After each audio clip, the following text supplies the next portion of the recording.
qui stanno facendo un sottopasso. Ecco qua il cantiere.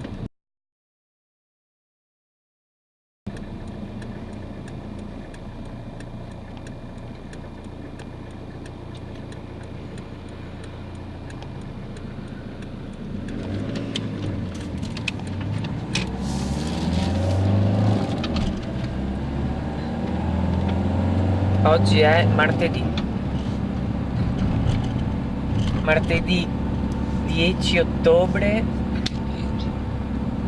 anzi 5 ottobre. Ciao, ho visto 10 e...